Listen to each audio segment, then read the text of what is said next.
Автобус накіроўваецца па маршруце нумар 35.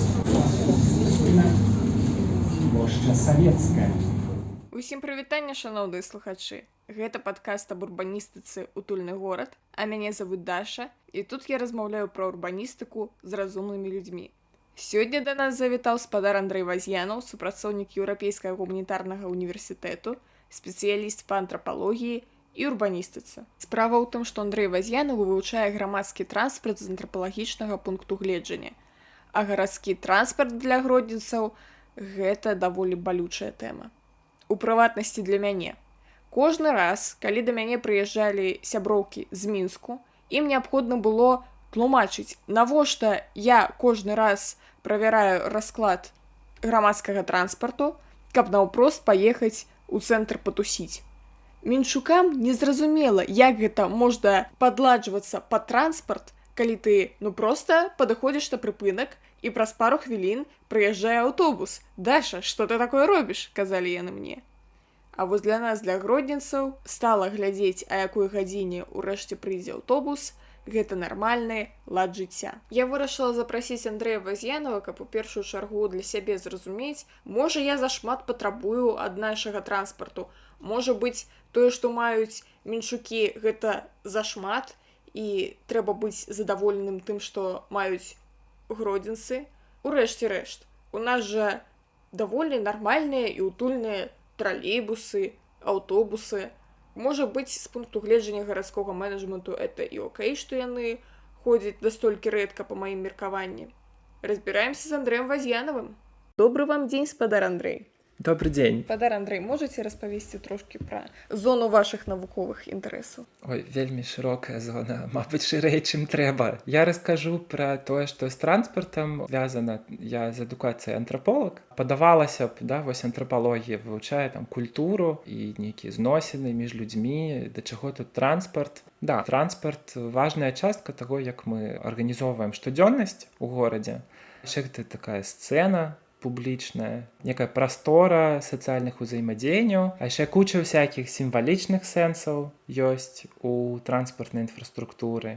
Это такі культурны артефакт. У вельмі літаральным сэнсе часам нават у Вільні ёсць адкрыткі са старымі тралейбусамі «Шкода» чэхаславацкага вырабніцтва. Амаль такі сувенір, нейкі візуальны сімвал. Адпаведна, транспарт гэта яшчэ вельмі шмат чаго, акрамя вось інфраструктуры перасоўвання. Ну і мяне гэта ўсё цікавіла ў розных кантэкстах, пачынаючы ад майго першага даследніцкага праекта пра мабільнасць пажылых у гарадах усходняй Украіны, дзе я вырас. Там мяне займала вось тое, як розныя групы насельніцтва у гарадах сярэдняга памеру змагаюцца за тое, каб у сябе ў горадзе пакінуць трамваі і тралейбусы. Былі розныя прычыны, чаму гарады Украіны, асабліва ўсхода Украіны, пазбаўляліся трамвайнага тралейбуснага транспарта, але пры гэтым былі актывісты, пенсіянеры і розныя іншыя сацыяльныя групы, якія там усяляк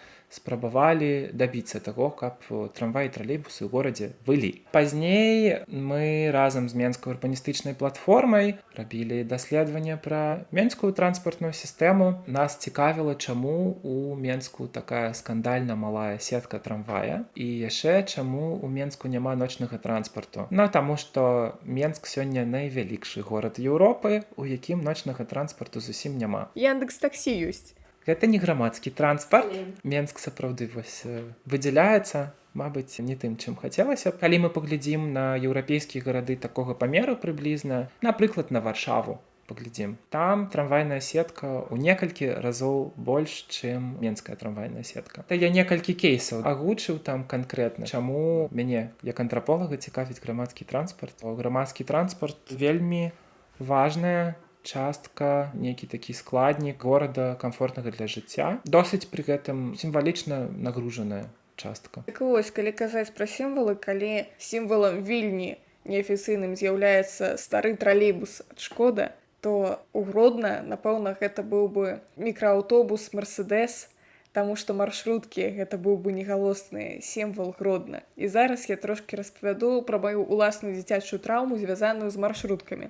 Глядзіце, у мяне з гарадзенскімі маршруткамі ўвогуле тое, што называецца love-hate relationship, то бок адносіны кахання і нянавісці.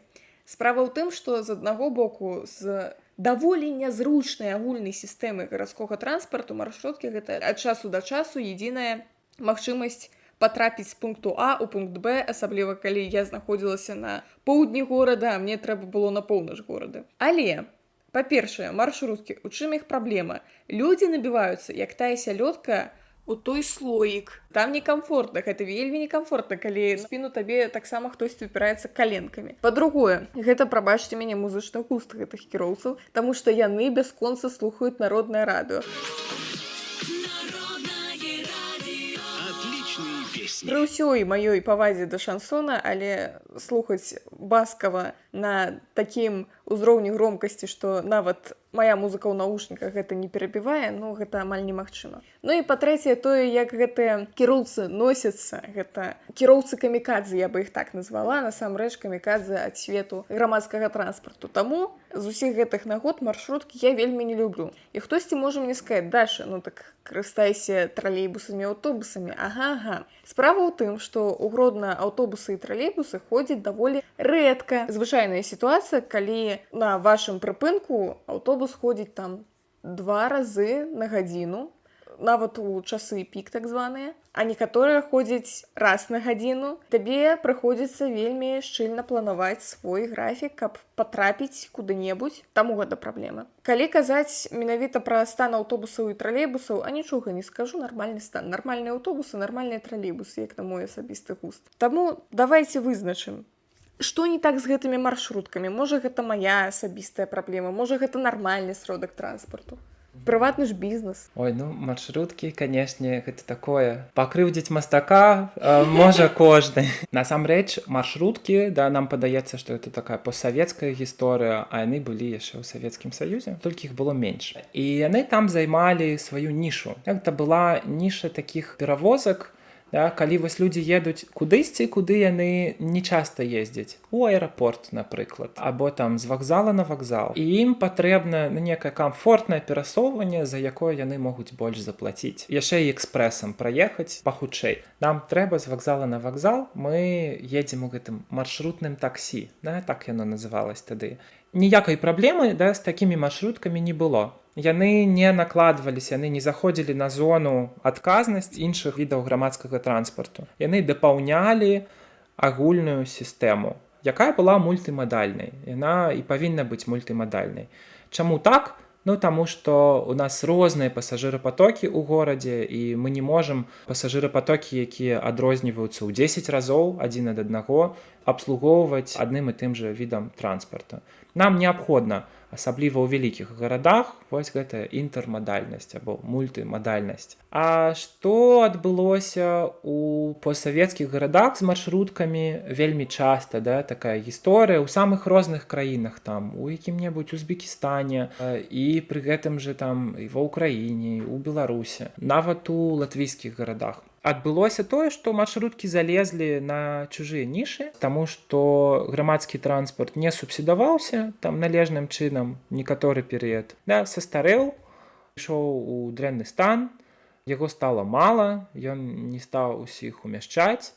Вось пры гэтым, там, калі гэта трамвайныя лініі, то часта рэйкі не рамантаваліся.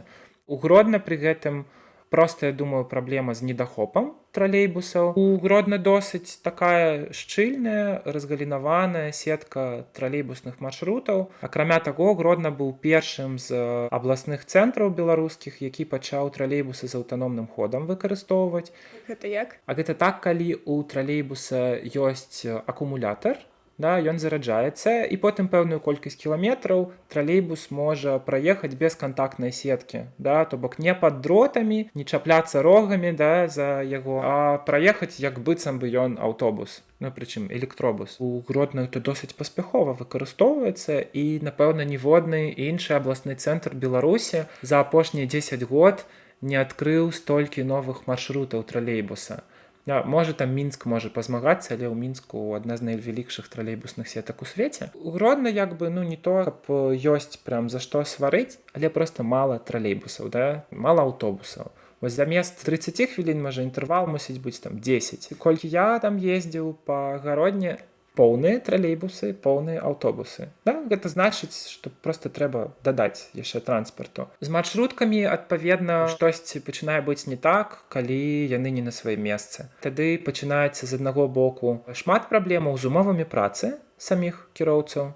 Вось, скажам, яны не арганізаваны ў некае там прадпрыемства, у іх няма зарплаты, яны цалкам залежаць ад таго, што ім пасажыры заплацілі за білеты. Яны пачынаюць перапрацоўваць, да, працаваць там змены па 16 гадзін. Яны пачынаюць стамляцца, лаяцца, быць няветлівымі. Яны зрастаюць з прасторай сваёй маршруткі. Яна пачынае быць як быццам бы напалову хатняй такой. Вось сядаеце вы ў маршрутку, а там уже нейкі календарык нейкі вісіць. Іконкі, да, хістаюцца туды-сюды. Адпаведна, музыка, да, крычыць.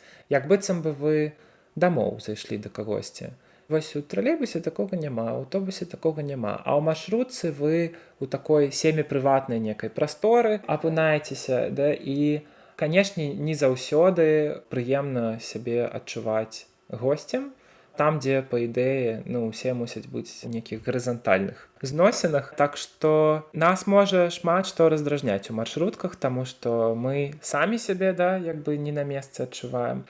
Чаму маршруткі такія перагружаныя? Таму што яны бы не працавалі, калі б не былі перагружанымі. Гэта прыватны высілак, зарабіць грошаў. Адпаведна, калі яны будуць непоўныя, кіроўцы не будуць матываваныя вазіць людзей. У многіх гарадах маршруткі ўвечары перастаюць хадзіць раней, чым вялікі грамадскі транспарт.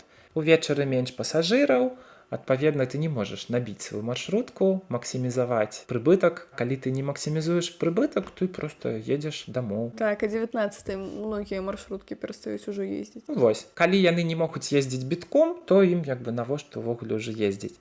Таму і выходзіць те, што ў нас ёсць такі праблемны гэты вопыт з маршруткамі. Непрыемны часта, часам нават стрэсовы, таму што часта яны замяняюць сабою нейкі транспарт большай умяшчальнасці. Акрамя таго, у мяне яшчэ быў поўны стрэс, калі я ездзіла і ў тралейбусах, і ў аўтобусах, і гэты стрэс называецца прабіць талончык. Сітуацыя нумар 1. Ты хочаш купіць талончык у кіроўцы, а табе адказваюць: а скончыліся? І потым, калі на наступным прыпынку зайдуць кантралёры, ты ім не патлумачыш, што ў кіроўцы скончыліся талончыкі. Гэта твая праблема, па-першае.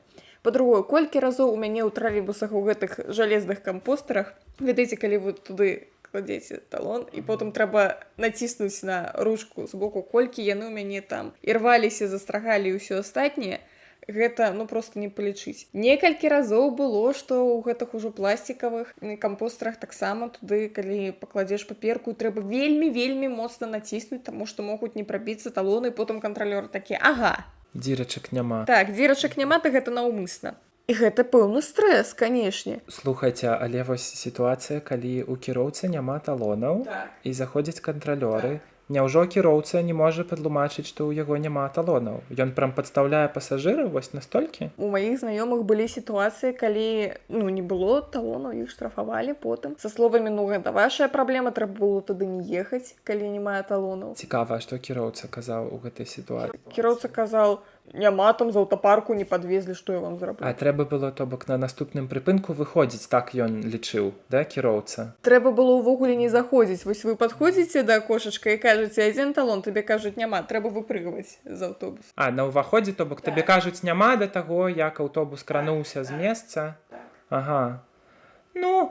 Это, канешне, штосьці кажа пра стаўленне да кліентаў у цэлым на беларускім рынку паслуг. Вельмі такое савецкае стаўленне. Калі няма свабоднай канкурэнцыі, вось муніцыпальнаму транспарту не тое, каб трэба з кімсьці канкураваць, быць прывабным, прыемным, тому што яму няма альтэрнатываў. Паедзеш ты або на маршрутцы, у якой шмат мінусаў, да, або вось на муніцыпальным аўтобусе, у якім як абслугоўваюць, так і абслугоўваюць. Вас шмат, а я адна адразу. Гэта менавіта адтуль, мне падаецца, ідзе, да. А яшчэ ўсе гэтыя прышпелы, ведаеце, калі пачаўся ковід яны зрабілі QR-коды ў кожным аўтобусе, то бок можна было праз нейкі дадатак адсканаваць і аплаціць білет. І фішка ў тым, што вось вісіць некалькі QR-кодаў, і ў перапоўненым аўтобусе людзі з тэлефонамі пытаюцца неяк праціснуцца, неяк адсканаваць, нічога не атрымліваецца. І ў мяне заўсёды было пытанне, чаму не зрабіць такой дадатак, як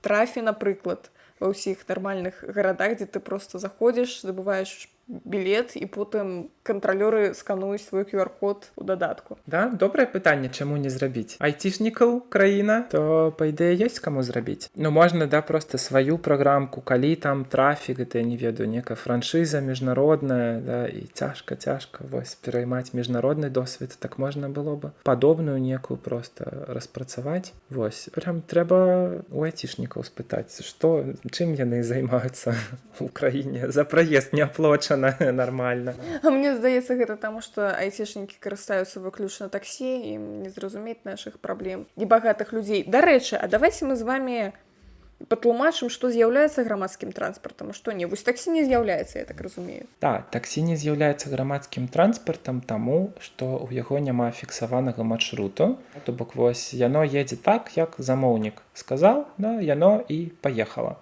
Хаця пры гэтым таксі, да, мае публічную аферту, то бок таксіст не можа адмовіць пэўнаму кліенту проста таму, што твар не спадабаўся, там колер вачэй не спадабаўся, штось яшчэ. Можуць быць там нейкія, да, умовы кшталту п'яны не возьму, або там з вялікім сабакам ці штось яшчэ. Але няма фіксаванага маршруту. І наконт тых жа маршрутных таксі, да, адпаведна, быў такі дэбат, вось іх лічыць грамадскім транспартам ці іх лічыць нейкім нефармальным грамадскім транспартам. Та мы, можа, больш прывыклі да такіх маршрутак, якія ў устойлівых маршрутах фіксаваных ездзяць. А бывае такое, калі типа маршрутка ідзе да мікрараёна некага адлеглага, там развозяць па вуліцах там пасажыраў па адным. Бывае такое, я, напрыклад, пра грузінскія гарады такое проста чуў ад калег. Так што я так вось упэўнена сказаў, таксі гэта не грамадскі транспарт, але дзе тая мяжа, да, дакладная паміж грамадскім транспартам і прыватным транспартам, гэта пытанне. Ну, то бок у нас ёсць тое, што мы устойліва адносім да грамадскага транспарту, там аўтобусы, тралейбусы, трамваі, манарэйкі, метро, гарадскія электрычкі. Ёсць тое, што дакладна не адносім да грамадскага транспарту. А ёсць вось тое, што або такую прамежкавую некую пазіцыю займае, або з'явілася нядаўна і ўвогуле функцыянуе не так, як мы прывыклі, там, не ведаю, сістэмы велапракату. Это, канешне, нібы не грамадскі транспарт, але некая грамадская інфраструктура транспарта пры гэтым. Так што тут гэтыя ўсе цэтлікі маюць пэўную ступень умоўнасці. Такая слізкая мяжа, насамрэч. А вось глядзіце, а што, на ваш густ, такое добры грамадскі транспарт? Я бы сказаў, што добры грамадскі транспарт усё ж не пытанне густу, а пытанне таго, наколькі ён адпавядае крытэрыям зручнага для жыцця горада. Тут, канешне, можна запытаць, а што такое зручны для жыцця горад? Хіба гэта не суб'ектыўна, да, і не пытанне густу? Тут урбаністыка і гарадское планаванне і сацыяльнай навукі, напэўна, ўсё ж адкажуць, што, ну, не зусім гэта пытанне густу. Да, ёсць пытанне роўнасці, напрыклад, пытанне сацыяльнай інклюзіі. Да, у горадзе усе павінны мець больш-менш аднолькавыя магчымасці. Групы насельніцтва, якія больш уразлівыя, з пункту гледжання дахода, да, або магчымасцяў перасоўвацца фізічных. Там людзі з інваліднасцю, людзі з абмежаваннямі па зроку, сталага ўзросту і гэтак далей. Да, людзі з вазкамі і маленькімі дзецьмі. Добры грамадскі транспарт інклюзіўны, то бок ён дазваляе перасоўвацца ўсім. Гэта і пытанне нейкіх даступных коштаў, каб цана за квіток была не некая конская, а вось такая, што можна ўзяць і паехаць. І гэта пытанне фізічнай даступнасці, да, каб там было безбар'ернае асяроддзе, можна было вось і з вазком, і на інвалідным вазку заехаць, каб былі нейкія пандусы, каб кіроўцы былі навучаны гэтымі пандусамі карыстацца, калі ў іх пасажыр на вазку. Вось гэта такое адно, да, вымярэнне. Даступнасць транспарта, каб ён быў добры, да, мусіць быць даступны. Ён мусіць быць зручным у плане часу, то бок хадзіць заўсёды, калі трэба. Ну, то бок, каб это не было, што мы працуем з 9 до 18, з панядзелка па пятніцу. Добры грамадскі транспарт так не можа. Яшчэ, канешне, гэта пытанне прасторавай арганізацыі маршрутаў, наколькі гэтая сетка маршрутаў пакрывае усе пункты прыцягнення пасажырапатоку. Усе месцы, куды нам можа спатрэбіцца паехаць, або адкуль нам можа спатрэбіцца паехаць. І інтэрмадальнасць, каб у нас на розныя пасажырапатокі былі розныя віды транспарту. Транспарт не хадзіў пусты, але не хадзіў забіты бітком. Пусты транспарт дрэнна, вельмі пазбыткоўны, вельмі на яго усякіх шмат неабавязковых выдаткаў, якіх можна было бы пазбегчы неяк. З іншага боку, калі бітком транспарт таксама дрэнна. І вось на тое нам патрэбны недзе двухвагонныя трамваі, недзе аўтобусы з гармошкай сучлянёныя, недзе тралейбусы там з 2 гармошкамі, як вы зараз у Талліне тэставалі, і ў Вільнюсе павінны пачаць тэставаць. Прям тралейбус, які трохсекцыйны. У Менску ёсць трамваі, мяцеліца. Вельмі мала, але іх там таксама тэставалі.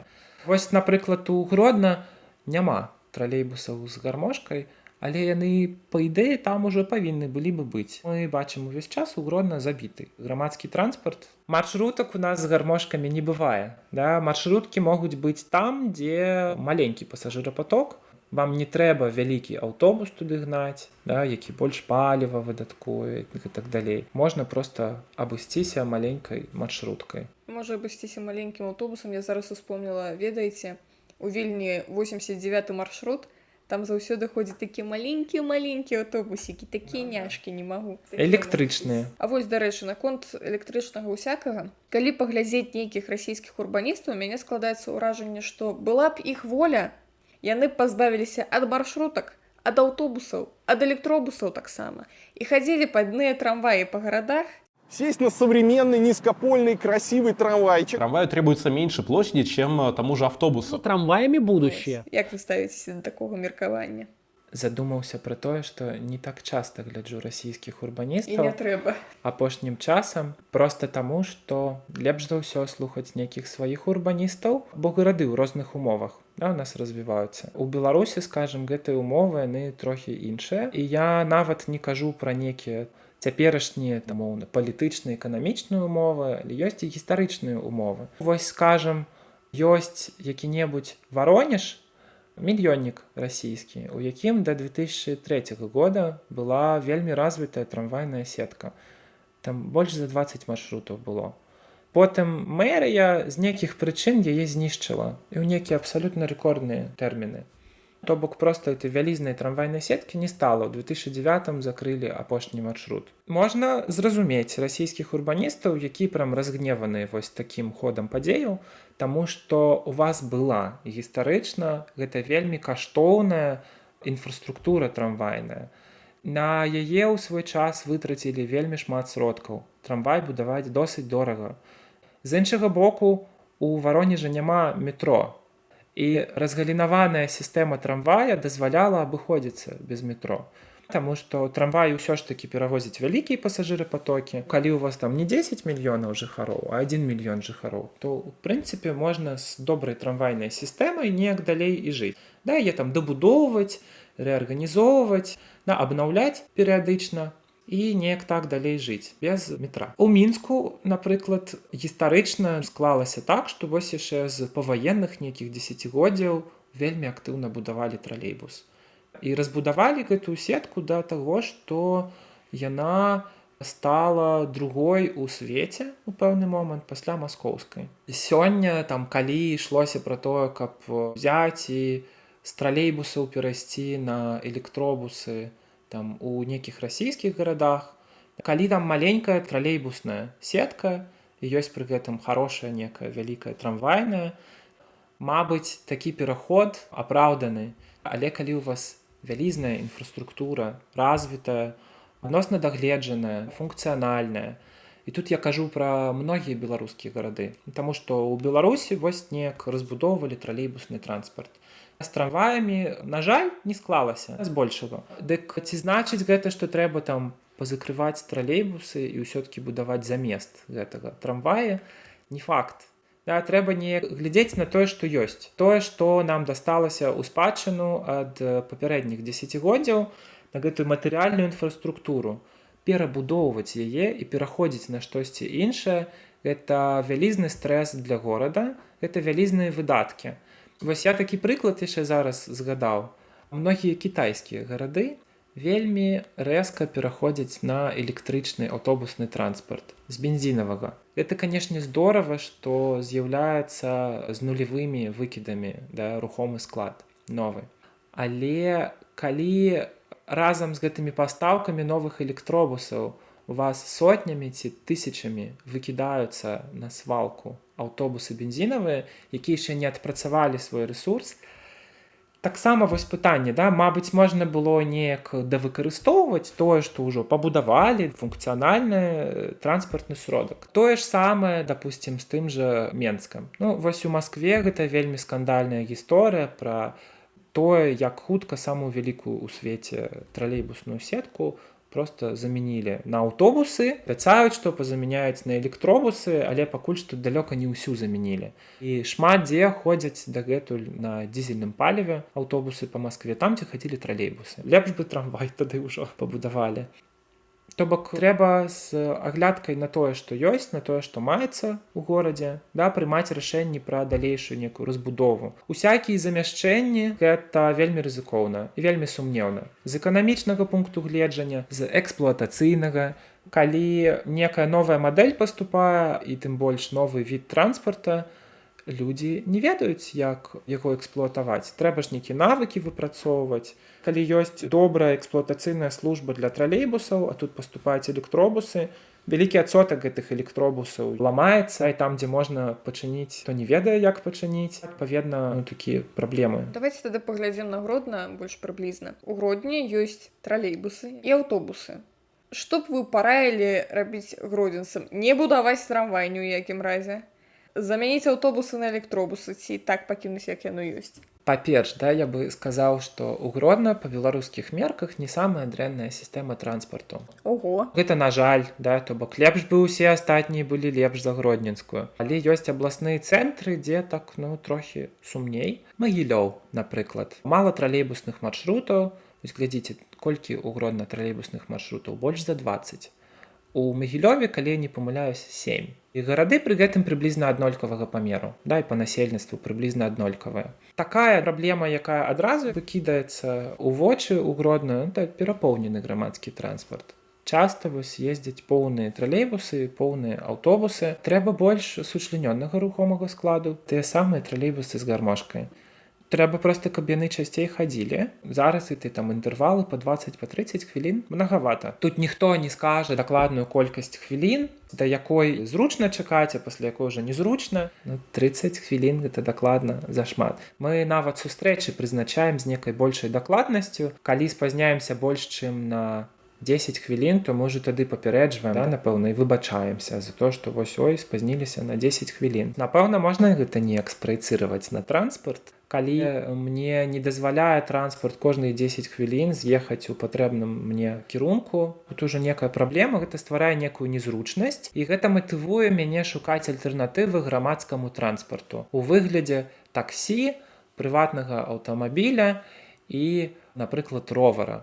Калі штосьці мяне матывуе глядзець у бок аўто, тут ужо праблема. З пункту гледжання вось горадабудаўніцтва і транспартнага планавання штосьці ўжо не так ідзе. Вяртаючыся, да, да таго, што параіць радзенскай транспартнай сістэме. Акрамя таго, што проста трэба больш тралейбусаў, больш аўтобусаў і пажадана з гармошкай. Калі бы я быў decision-мейкерам, да, мяне бы запыталі, а трамвай трэба ў Гродна ці не? Ведаеце, трэба глядзець на гарадскую марфалогію і зразумець, ці ёсць у Гродна такія пункты А, Б, напрыклад, С, сувязі паміж якімі немагчыма абслугоўваць тралейбусамі. Ну, то бок там настолькі шмат людзей ездзіць, што тралейбусаў не хапае. Тралейбусы вось ужо там і кожныя 3 хвіліны ходзяць, але ўсё адно яны забітыя. Вось тады гэта значыць, што трэба думаць пра новы від транспарта.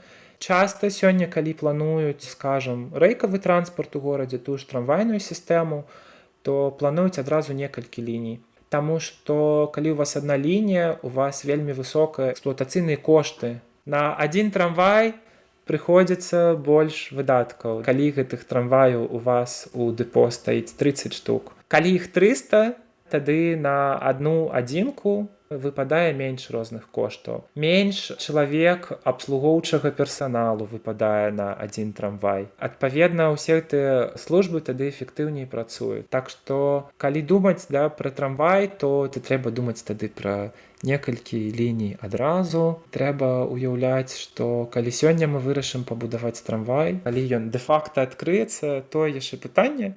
Бачым, як менскі метрапалітэн спазняецца ўвесь час сваім адкрыццём новых станцый. У Гродна ёсць патэнцыял проста дакупіць тралейбусаў на тыя лініі, што ёсць, іх пусціць, і ўжо пасажырам стане нашмат камфортней.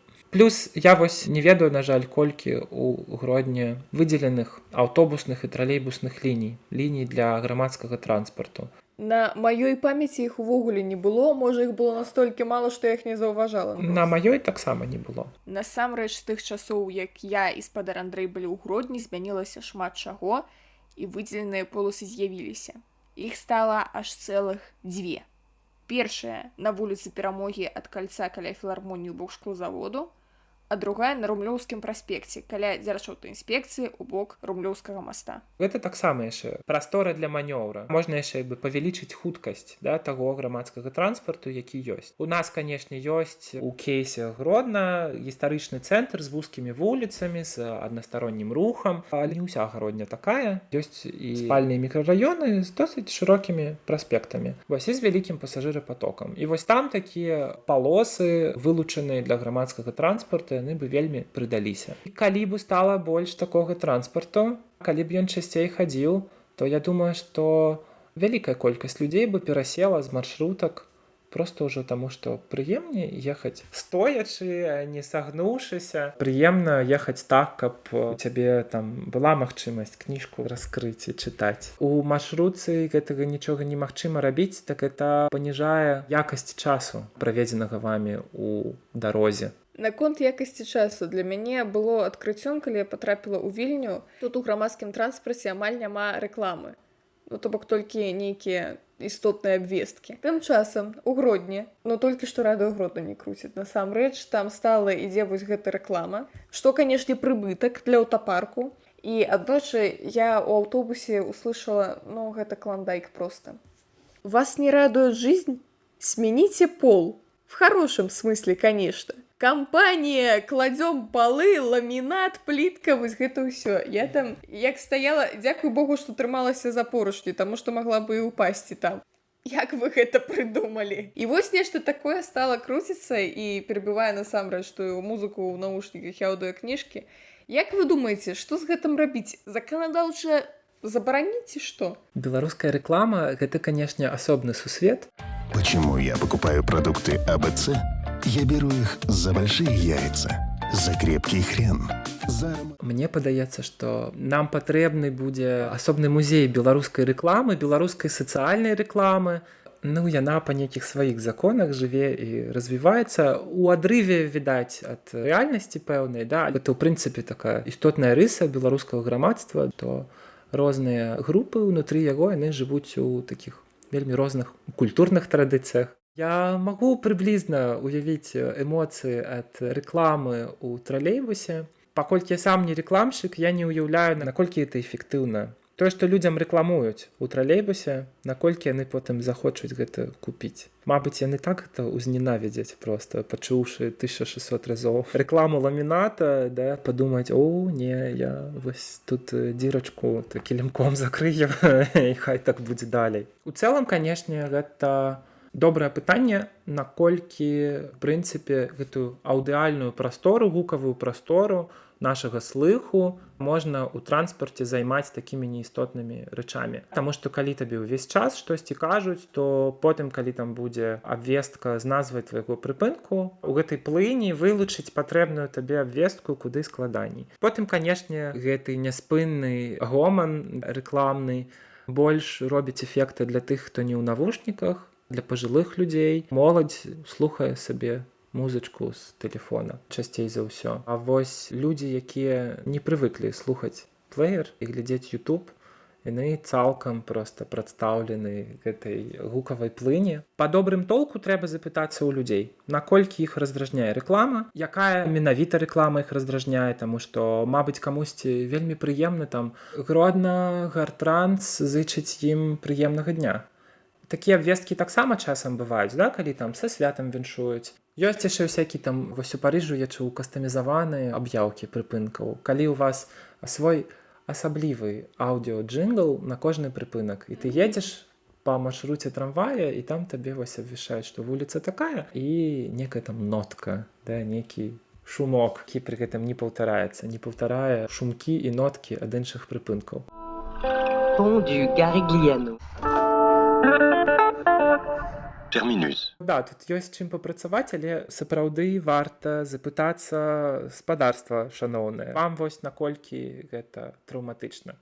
Мабыць, сапраўды для пакалення плеераў гэта нешта больш раздражняльнае, але яны маюць інструменты абараняцца ад гэтага. А для пажылых, у якіх няма інструментаў абараняцца ад гэтага, гэтыя рэкламкі не такія уж непрыемныя. Ну, глядзіце, мне тады трэба сказаць бізнэсоўцам, што спадарства шаноўнае, моладзь ездзіць з плеерамі, і не тое, што моладзь, там людзі год да 70, напэўна, зараз усе карыстаюцца плеерамі ў грамадскім транспарце. Вашу рэкламу ламінату ніхто не пачуе, а тыя людзі, якія пачуюць, яны, напэўна, ўжо думаюць не пра ламінат. Да, я ўвогуле думаю, што тое, як беларуская рэклама працуе, яна як бы з эфектыўнасцю мае не вельмі шмат супольнага, і сапраўды гэта некая асобная тэма для даследавання, да? Калі ў нас, ладна, сацыяльная рэклама, яна, у прынцыпе, там за нейкія бюджэтныя грошы, падаткаплатнікаў, за нашы грошы робіцца. Нарадзі мяне мама, маё любімае. І там няма, да, некага патрабавання, каб гэта было камерцыйна эфектыўным. Але ж калі гэта падлога і ламінат, яны ж не проста так, па ідэі, гэтую рэкламу падаюць, да, аплочваюць. Яны ж чакаюць, што пасажыры штосьці іх будуць купляць, а яно так не працуе. Але ж вам на гэта аўтапарк можа адказаць, што а дзе мы тады будзем браць грошы, каб закупляць гэтыя вашыя аўтобусы з гармошкай. Вось насамрэч, як бы нам так зрабіць, чтобы ў гарадскім бюджэце хапала сродкаў на ўвесь гэты транспарт? Ой, ну это улюбёнае пытанне да урбаністаў і урбаністак. А як зрабіць грамадскі транспарт акупляльным? І адзін з класічных адказаў гучыць вельмі проста. Ніяк. Але што гэта значыць? Грамадскі транспарт сапраўды каштуе досыць шмат. І за даходы ад рэкламы новыя аўтобусы з гармошкай не купіш. Ці ведаеце вы, колькі плаціць тая кампанія з падлогай за такую крэатыўную рэкламу? Ну, я ўяўляю парадак лічбаў, і я ўяўляю парадак коштаў аднаго тралейбуса новага, да, ці аднаго аўтобуса. Тут хутчэй пытанне, хто адказвае за фінансаванне грамадскага транспарту, за што яшчэ адказвае той, хто адказвае за фінансаванне грамадскага транспарту. Мы калі комплексна паглядзім на ролю трамваяў, тралейбусаў, аўтобусаў у горадзе, мы пабачым, што яны для горада прыносяць ускосна усякі прыбытак. Яны, па-першае, эканомяць людзям час. Людзі маюць, дзякуючы грамадскаму транспарту, больш часу на тое, каб працаваць, а яшчэ на тое, каб адпачываць, спажываць нейкія тавары і паслугі. Гэтыя пасажыры, яны там, дзякуючы грамадскаму транспарту, маюць лепшае здароўе, эканомяць нейкія сілы яшчэ. Грамадскі транспарт дазваляе зрабіць вуліцы менш загружанымі, паветра ў горадзе больш чыстым. Зноў-такі памяншаецца нагрузка на медычныя установы. Вось калі у вас перад вачыма гэты гарадскі бюджэт, і вы бачыце, як штосьці, што вы тут выдаткавалі, гэта дапамагло штосьці зэканоміць у нейкім іншым месцы. Вось вы тады сабе ўяўляеце, што для горада значыць грамадскі транспарт. Канешне, варта імкнуцца, рабіць грамадскі транспарт менш субсідаваным, менш пазбыткоўным, але казаць, што калі ён не прыносіць прыбытку, да, яго трэба закрыць, гэта шлях у вельмі аўтамабіляцэнтрычнае, неякаснае гарадское асяроддзе, якое яшчэ вельмі несправядлівае, таму што ў нас ніколі не могуць усе перасесці на аўтамабілі. Ну і да, гэта пытанне каштоўнасцяў з аднаго боку, экалогіі з іншага боку. Каб падсумаваць, бо я тут так разгарнуў гэта слова «ніяк», варта ўлічваць, якія Прыбыткі гораду яшчэ прыносіць грамадскі транспарт, акрамя таго, што пасажыры плацяць за квіткі. Варта глядзець, наколькі ён дазваляе быць гараджанам здаравей, гораду чысцей, вуліцам менш загружанымі, найбольш прывабнымі. І давайце тады мы яшчэ скажам наконт здароўя. Зараз набываюць папулярнасць усе гэтыя ровары, самакаты, малая мабільнасць. Пытанне такое. Вам, зноў жа, гарадскія менеджеры могуць адказаць. У нас 8 месяцаў зімы. Мы не будзем выдаткоўваць грошы, рабіць тыя веладарожкі, таму што ніхто імі не будзе карыстацца. Што вы можете адказаць такім менеджерам? Які кажуць, што не будзем рабіць веладарожкі, таму што ў нас снег 9 месяцаў у годзе. Ну, я, па-перш, напэўна, на кліматычную дыяграму, ім укажу. Вось, Беларусі клімат дазваляе веламабільнасць як мінімум палову года, а то і больш. Веладарожкі часта, канешне, малююцца вось на ходніках, проста ходнік дзеліцца на палову, і на адной палове у нас пешаходы, а на другой раварысты. Карацей, усё так робіцца, каб не пакрыўдзіць аўтааматараў, каб аўтамабілям нічога не адабраць, не адрэзаць, а вы ўж там неяк будзеце туліцца, усе астатнія. Трэба паказаць, чаму вялікая колькасць ровараў і раварыстаў гэта добра для горада. Гэта чысцейшае паветра, гэта большая самастойнасць гараджан, таму што ровар — гэта якраз door-to-door mobility. Ад дзверы да дзверы вы можаце праехаць роварам. Метро ніколі не дазваляе зрабіць такую ад дзверы да дзверы мабільнасць. Не будзе вас метро да пад'езда падвозіць. Трэба, каб чынавенства ўяўляла сабе, што ровары — гэта не толькі для забаўкі, гэта не толькі ў вольны час. Гэта яшчэ і паехаць на работу, паехаць, мабыць, на нейкія закупы нават. Ровар, то бок, гэта досыць такі утылітарны інструмент. А як наконт усіх гэтых самакатаў? У Вільні яны ёсць, напрыклад, а ў нас няма. А чаму так? Думаецца, што з-за таго, што цэнавы сегмент гэта такі, які можа сярэдняму гарадзенскаму бюджэту жыхара ці жыхаркі гародні не па кішэні. Увогуле, з электрасамакатамі зараз такая звязана дыскусія, наколькі яны сапраўды экалагічныя, калі паездкі на самакаце робяцца замест пешых паходаў. Важнае пытанне — гэта паездкі на чым замяняюцца паездкамі на электрасамакатах. Калі паездка на аўтамабілі замяняецца паездкай на электрасамакаце, супер! Эмісіі карбонавыя памяншаюцца, гнуткасць у чалавека ў мабільнасці павялічваецца, адно шасцейка. Калі гэта замест таго, каб 15 хвілін прайсціся пешу, хтосьці бярэ гэты электрасамакат і едзе на ім там 7 хвілін, сумнеўная карысць такога, таму што ўсё ж эмісіі ад функцыянавання сістэмы велапраката ці праката электрасамакатаў яны ёсць. Гэтыя выкіды яны ёсць. Гэта ўсё-такі высокатэхналагічны транспартны сродак, яго трэба вырабляць, на вырабніцтве трэба энергія гэта некая вытрачаецца. Гэтыя электрасамакаты трэба неяк чыніць, яны ламаюцца. Я вось не ведаю, наколькі яны даўгавечныя, дарэчы, але хутчэй за ўсё некалькі год яны служаць, а потым трэба абнаўляць. Дакладна штосьці ламаецца. Напэўна, выдаткі на эксплуатацыю праката электрасамакатаў і кліматычны след ад праката электрасамакатаў, ён меншы, чым ад аўтамабіля, але большы, чым ад пешаходаў.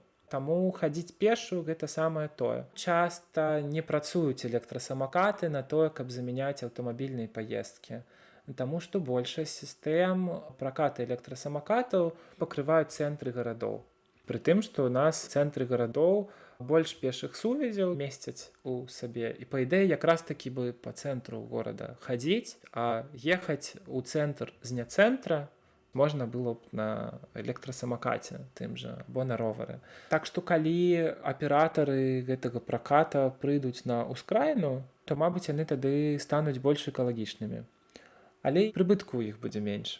Таму што там не будзе такога попыту. Вось такая дилема. Цікава. Давайце, каб ужо падвесці нейкі вынік, скажыце, калі ласка, які ваш уласны фаварыт? Вам асабіста які інструмент дабрацца з пункту А ў пункт Б больш за ўсё падабаецца? Мне ёсць з дзяцінства суб'ектыўная прывязанасць да трамваю. Гарады проста такога памеру, як мне падабаюцца, у іх, як правіла, ёсць трамваі або патрэбны трамваі. Я вось люблю неяк так, каб было там паўмільёнчыка. Супермегаполісы, можа, не вельмі люблю, але каб, такога прыстойнага памеру быў горад. Трамваі люблю яшчэ за тое, што можна у іх неяк свой час выкарыстоўваць для сябе. На ровары, ў прынцыпе, люблю катацца, але пры гэтым не паслухаеш музычку, калі едзеш на ровары. Таму што гэта небяспечна. У горадзе, асабліва, калі вы па праезджай частцы едзеце, трэба, каб вушы слухалі горад. Тралейбусы люблю, таму што гэта традыцыйна вельмі такая беларуска-літоўская тэма. У нас некалькі гарадоў, якім ужо, па ідэі, па стандартах даўно паложаны трамвай, але замест гэтага яны вось дагэтуль абыходзяцца тралейбусамі. І гэта Гомель, напрыклад, или гэта і Вільнюс. Паўмільённікі, ім бы ўжо трамвай. Але вось неяк не. Гістарычна тут такія разгалінаваныя сістэмы тралейбусаў. Таму трамваі і тралейбусы люблю. Але, скажам, калі вы пачынаеце прафесійна займацца транспартнымі пытаннямі, транспартнымі праблемамі, неяк пачынае ўсё адслойвацца, і вы разумееце, што окей, тут мой густ і суб'ектыўная некая прывязанасць, а тут вось тое, што паводле урбаністычнай навукі належыць гэтаму месцу і павінна там быць. Я, канешне, з разуменнем для сябе прымаю неабходнасць ездзіць у метро па Мінску ці Кіеву ці Берліну, таму што яны вельмі вялікія. І разумею, што ў якую-небудзь вёску мяне павязе не трамвай, а аўтобус, таму што там няма столькі людзей, каб ездзіў трамвай. Зразумела. І выснова менавіта для горада Гродна: болей тралейбусаў, болей аўтобусаў. Я думаю, што рэальна проста Гродна знаходзіцца ў той сітуацыі, калі інфраструктура досыць хорошая. Інфраструктура, я маю на ўвазе, вось гэтыя слупы, апоры кантактнай сеткі, самі гэтыя дроты вісяць. Разбудаваная такая тралейбусная сістэма, якую трэба захоўваць, якую трэба падтрымліваць у лепшым стане, на якую трэба больш тралейбусаў, і пажадана, каб самі тралейбусы яшчэ былі падаўжэй. Дзякую вам вялікі, што сёння прыйшлі. А вы, шаноўныя слухачы, калі ласка, стаўце лайкі і ўсякія астатнія прыемныя адзнакі, пішыце каментары, калі ў вашым дадатку гэта магчыма. І старайцеся ездзіць на тралейбусе, калі можна не ехаць на таксі. Дзякую за праслухоўванне. Пачуемся. Набывайте поездку билет